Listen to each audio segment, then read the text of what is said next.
Coco Madera, relation nous allons y na Vital Kamerhe tango pesa ngo kakota ki prison pour wana ba moment na yo zalé na poto. Biso za na relation na bango tan. Oh, le dire cap. Te biso za na relation na bango te biso totel la bango vizolongo. Na o vibrer. Bondo ye Kishasa bo atako ki kotala moto te. Poane. Na rata prison makala moi coude otali pe maman na biso ami da chatira encore que je sali. Ah ben je les salue aussi. Je salue aussi. Il fallait moi tout, ouais, moi, baie de consolation et ça la moi. Par rapport à quoi? Par rapport à Vital Kamerhe qui a beaucoup travaillé dans ces pays. Merci, merci, Kokangamanaye, et puis c'est bien. Oh. Parce que tout la vérité, Kokangamanaye, c'est qui bien pendant parce que bon, ben écoute, Martin Fayulu, nakoro pata pata mon côté, nazala ba bonus minga repé c'était un obséga à comprendre pendant kino. Et c'est simbité. Trans RDC New, Basi Balala. Voilà, merci bien très chers amis fidèles internautes, vous nous suivez de partout dans le monde sur www.trace RDC News, René Abiri avec Coco Madera. Coco Madera, bonjour. Oui, bonjour. Voilà, bon retour au pays. Merci. Voilà, très bien habillé, une très belle coiffure. Nasepeli parce que bon, moi, na sali décor à pays, ça veut dire que je me porte bien des couleurs à peau, donc ça va bien. Voilà, merci beaucoup Coco Madera. Oui, na Kishasa, Tomoni automatiquement ouverture. Il y a fondation, soit compagnie quoi, Kafi. C'est quoi Kafi? Kaf ezali compagnie, excuse-moi. Kafi ezali fondation. Na kasi fondation ya Kafi lelo na kolobate depuis bon mona nangai nazolo ba biskanya nazolo kake na réaliser rêve nangai. Na bane koloba nzambe nanga ba prière nanga ta onaza mwa mke. Na binzambe nangai pourquoi pas ogoro sala un jour pe mutu. Na pesa pe bande ko nanga ba congolais na moment onga na kokoma musala. Nzamba salinga grâce à papa Félix na maman Denise na koleka na pesi bango beauté et c'est que besoin nzamba le kana ko pambola bino et puis j'ai toujours dit après Sabino mayele oya appelle ça Salomo pour beaucoup ko déranger mboka monelo ko la Congo donc Kafi ezali fondation tozali wana pona ko sunga babola tozali ko sunga surtout ba jeune ba tata ko pesa bango musala tozongai na Kafi nazo nganini na lika ba jeune oyo batangi na ba jeune oyo batangi te na ba jeune oyo bazana problème vraiment net parce que ils apprennent d'engona ba ko s'en sortir de plus que $100 par mois. Na bande ceux qui peuple congolais, je dis en gros, bazo s'en sortir avec $100 par mois. Est-ce que Moïbe Rosalisou? Voilà, merci beaucoup Coco Madera. Avez-vous déjà rencontré le chef de l'État depuis ton venue ici dans la République démocratique du Congo, dans la terre de tes ancêtres? Bon, oui, merci beaucoup. Coco Tana Mokondi eza ici le Rogoloba. Mais fena bon c'est ba papier et puis n'a pas obligé na kuta na présidenté.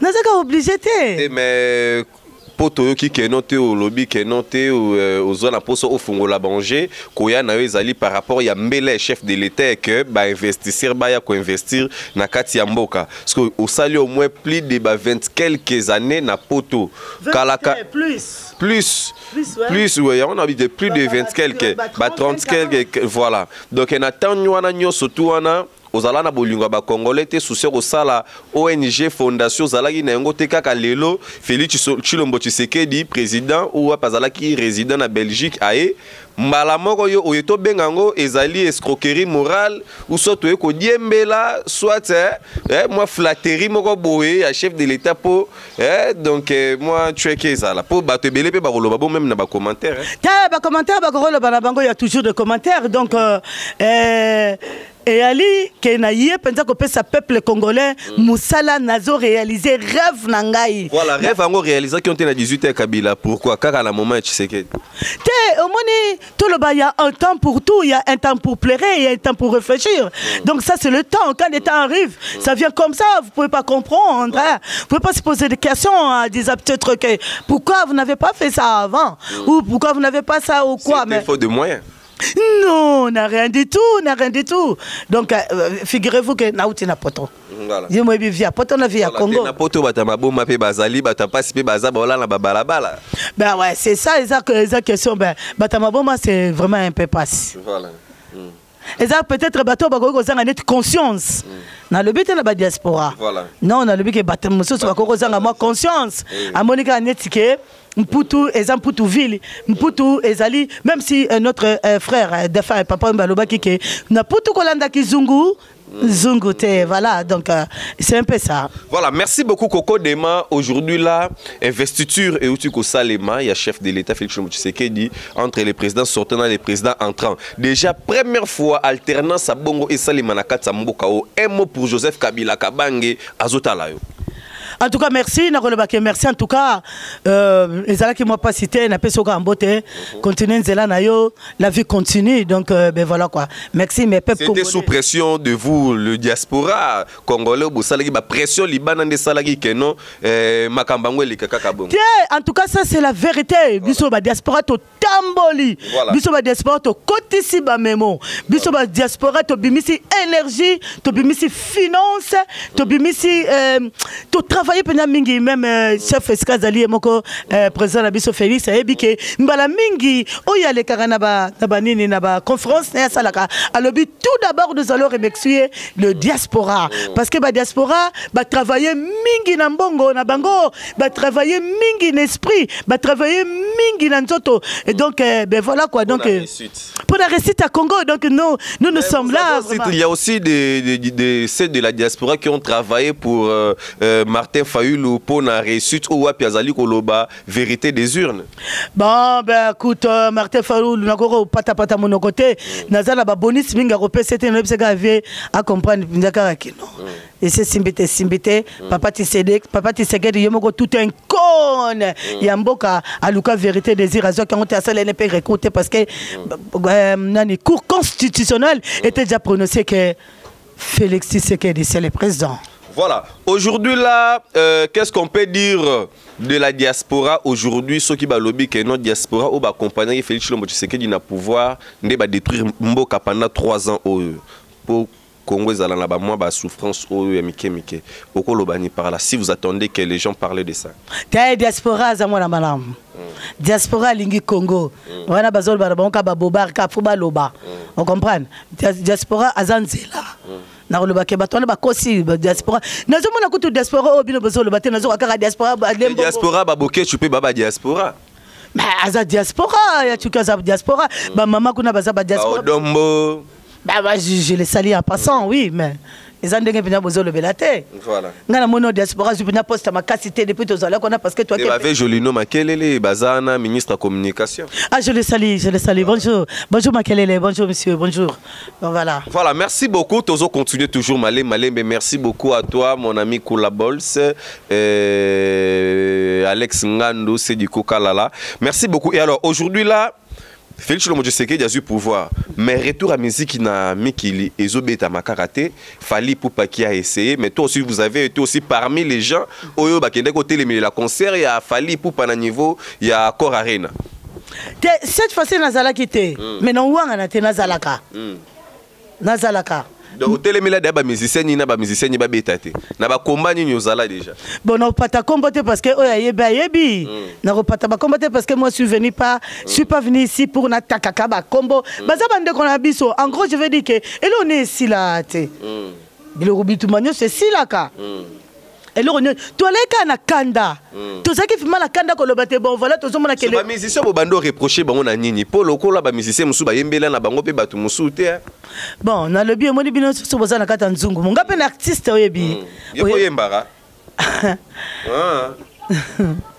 Ngapé les artistes mais toi là qui te passe la main de la main to kende tant que mon que bon bango bazwa qui par moi mke mutuana azalaki kota musabina mboka na ndenge na ekara orke mboka ne za bakoko na biso to mon que to sengi bango maboko ba telemi to sengi bango maboko yo muto ko se mitindo na me to ko sona na baninga ba robeta na bango musique parce que to boyi bango penza la 20 ape a minga to sona na biso boza na bino kan ba misia boyi na bino ngate koko madera et puis na sepeli mingi bolaki singa ngana kan peut-être beaucoup inangai ne quand bon ça langa rando mais je naza confondu n'importe bakoko en tout cas boyi ambinga bien nga mono kina soni alors vous continuez ko yamba pe ngai pe ko yamba pe bande musu bazoya ekozala bien on est si la raté Voilà. Merci beaucoup Coco Madera. Parlons de l'investiture et belé à ba congolais ou ba lona Liban en fait ba tonga bazana ba entreprise, ba grande entreprise, ba grand docteur, ba grand maître avocat ainsi de suite. Bazali un peu na peur ya roya pour na ko investir malgré mbela chef de l'état que ba tutu ba investisseur baya ba guerre ba polémique ba biloba loba ba kokanga ba koswana. Il y a de ceux même aussi au bazar na peur ya que soka ye ba kokanga suite à ba propos au baloba dans les jours dans les arrière jours. T'es na lobia le linge sale on se lave toujours en famille. En famille dans les prisons. Bah, au moins à ton état de droit, mutoza likola mibeko azalita, à toi na kata mibeko sakani fimbo. À toi na kata mibeko ngape ko comme derende na lo baboye. Na osenga loboko na osenga réaliser malgré na comme presque na terminus. Mais si on a celle mabe pourquoi pas ba kongangate? Bakanga. Alors peuple congolais face à conscience, face à éveil patriotique ko le baté. Peuple congolais a souffrir bien aimé. Bon bazola ndanga insala moko za mboko yo. Au sentir angwa. To vivre na ngolo. Na moyo. Na moyo kimi malili moyo kutana na moyo ya gishinga pemba. Te moyo sala bien parce que to chanter mo ba poyo sala bien.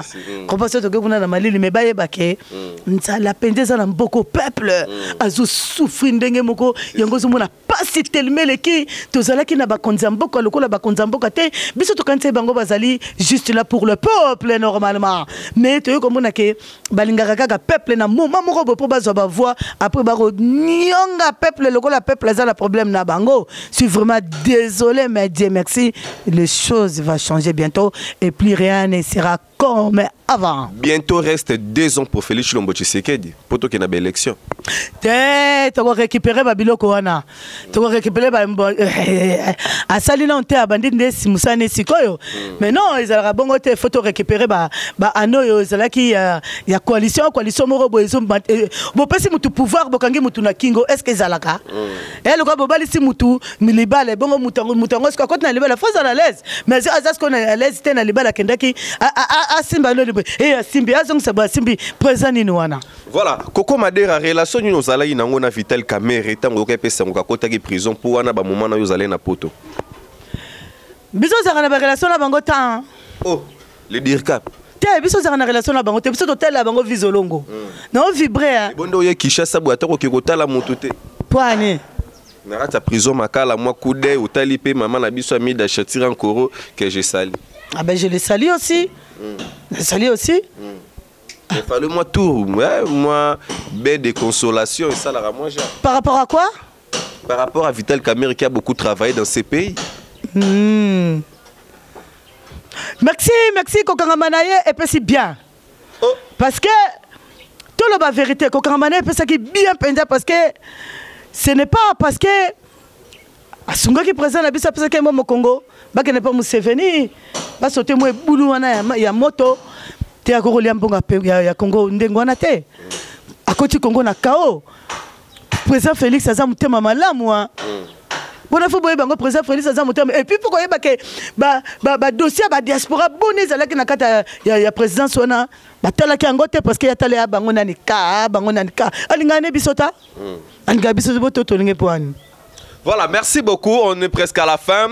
Coco Madera, un message à la population congolaise qui nous suit de partout dans le monde, na Chine, na Pékin, na Chicago, pourquoi pas aussi na Tanzanie, na Italie, na Bujumbura, surtout na Beni Bolandara, vraiment chaîne Oyo Bengara toujours. Coco Madera ye to tambola nepe na Kinshasa. Total ape ba site mususu Oyo déjà ba misale zali ko salema. Na Coco Madera exclusivité na Bolandara na chaîne Oyo. Message pour na peuple congolais, na bande kona diaspora oye Kinshasa okutango ndeni pesa bango da message ya makambo de jo moni soki pe ya solo, soki pe lokuta contredire ba fausse information aux ali ko pesam. Na pesi malukai malubim pana bande konanga ya baluba. Baza bana Congo. Est-ce qu'il y a une différence c'est ça? Mais yoza mukongo mbala moko ye muluba mbala moko kaka boye kaka. Toza bana ko le Congo. Tozo malukai. Malukai malubim par la bande qu'on a bisa baluba na pesi mbote na bande qu'on a bisa côté Kingasani na pesi bande qu'on a bisa mususu na kati ya Bandundu bana ya Nsango na pesi bana ya Équateur na pesi bana ya Congo mobimba bonsoir esengo parce que les diaspora sont là na kati na terrain et na mabele ya bakoko donc merci nous sommes là ensemble mais na lobité bo pesa biso kaka kilote le boko moko et parce que le longité avec le boko mibale nous allons vraiment faire de l'avance donc merci et puis je vous aime beaucoup. Je donne aussi mon numéro de téléphone hein. Mon numéro de téléphone c'est 0 plus 243 donc soit au lobby ya Willy Moucheni code Mboka après maman continue numéro. Ah, fona le ya Willy Moucheni code. Ya Willy Moucheni wana mutute. Ya Willy c'est qui c'est? C'est un mécène à Edarabiso ba journaliste à Edara donc à zape mon père ba diaspora donc à Edarabiso ba journaliste tango YouTube et foot Arabiso te au baloki OK boy moi 300 mois 600 mois 700 moi pe $1000 pe bimi. Que Dieu te bénisse ya Willy. Continue Moucheni. Continue toujours ko ide bande konayo. Ma téléphone nangezali plus 243 90 14 13 678 plus je répète plus 243 90 14 13 678 na WhatsApp pe nazali bengangai osona nanga na munoko mboka tosola bien mais soki pona ofunganga na vibrer. Ah, merci. Voilà, merci beaucoup. Coco Madera a vraiment besoin de soutien. Coco Madera, dernière question. Fondation Ezali juste pour Kinshasa ou bien pour toute l'étendue de la République? Parce qu'il y a des gens qui ont fondation, na relabalissi ou na bandeko baza na kata ba fondation. Ce que benito ça la coalition parce que photo za la ka bomoko na fondation Kafi. Nous sommes là. Fondation Ezana Kinshasa pour l'instant nous avons travaillé dans ba pays na ba ville un peu arriérée. Netina Kingasani, na ba suka kuna nazo travailler vraiment kuna. Donc nous allons travailler sur de l'eau. To rolongola mai na potable, mai source, to komisa na potable parce que peuple congolais azali pe na besoin ya komela mai potable parce que mai potable o biso to melaka na poto et qui misaka ba malaria et qui misaka ba typhoïde et qui misaka ba bilharziose mansoni. Donc ba nyoka ba deux têtes. Bilharziose eli ko ba nikolo ba trop tonne. Te bilharziose ça serpent moko boza na kata libomo. Suite ya ba mai ya mabe etindaka serpent moko za na deux têtes boye au mona azolia bilharziose mansoni bilharziose mansoni aza bilharziose mansoni yé nyama wana nyoka wana si donc yé donc mai wana eko bikisa milimo ba tout eko bikisa penya peuple parce que l'eau c'est la vie donc yango no moni tozo sala pe bilanga toujours ça la pe bilanga faut peuple faut aller à likambozo bo meza nutrition ceux qui peuple azolia na ye pour likambo nutrition eza patient mutorla mkana tongo yebi na ntosuko agolia nini agomela tama ya lobo agosa so nini donc esika to kabela ka biso toye awa fondation Kafi ezali pona kopesa ndobo mutu pe ameka ko pêcher. Voilà, répétez le numéro de téléphone pour plus d'informations concernant la fondation Kafi. Vous pouvez contacter sur quel numéro? Bon, donc vous faites plus 243 90 14 13 678. Bengangai, Kobangate, Bengangai, Okoya, Tokoyo Solanayo, bureau na biso ezali na Massina, na boulevard à Lumumba, et puis il y a des gens qui sont là vraiment, des diasporas qui sont là, et puis maman pe bazaliwana, donc nous sommes tous ensemble. Na Rosenga, na ba kontamboka voilà, Coco Madera est là.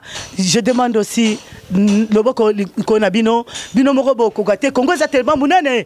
So bon peut-être bobo ranga côté morobo. L'unité fait la force. Merci. Yembelanga pe na ba kontamboka ba yokanga, et puis comme ça on va travailler ensemble. Merci. Voilà. Merci beaucoup. Voilà. Merci beaucoup. Voilà, merci beaucoup. Donc abonnez-vous massivement, c'est Coco Madera. Donc avec Impact Syndologie, bah Konzitu Yamboka on a besoin de soutenir parce que c'est une de nos diasporas, notre notre sœur kolonga poto koya 8000 et quelques kilomètres, c'est pas facile. Avec l'amour ya ko aider biso fondation CAF ezali wana pona ko soutenir ezali pe wana en même temps pona ko former o couper couture donc bana bandumba botika kindumba boya kambala mona kata fondation CAF wala ranani o formation ya ki cameraman journaliste ya kolamba ya koloba formation ya kozala directeur à cabinet kaka yo ba handicapé nyoso tout ozali na centre munene makasi bazali ko tongango déjà na ba niveau ebele ba projet ba marambezali belé ba fondation tout boya to kangama tout ça la solution moko po comment na mboka moko 50 millions de fondations nanya kolia nini nanya kopesa nani Coco Madera ye na unité donc unité de union sacrée Coco Madera merci ah na PC Trace RDC New Basi Balala.